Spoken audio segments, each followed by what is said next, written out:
حنا وديما المغرب. السلام عليكم ورحمة الله. المنتخب الوطني قدم مباراة جميلة اليوم.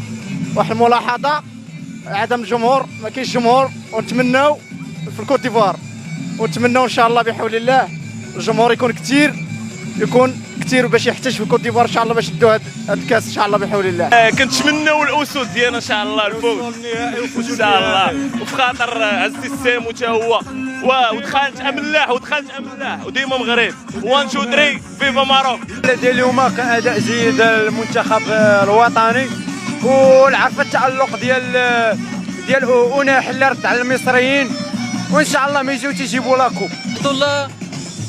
لقد فرحت كثيرا عندما فاز المنتخب الوطني المغربي، وان شاء الله غندوا كاس افريقيا للامم، وكنا نتمنوا يزيد اهداف كثيره ويشجع 4 و5 و6، وكنتمنى يفوز المنتخب الوطني ويمثل البلد الوحيد الذي سوف يمثل القاره الافريقيه، وان شاء الله الفوز المنتخب الوطني المغربي.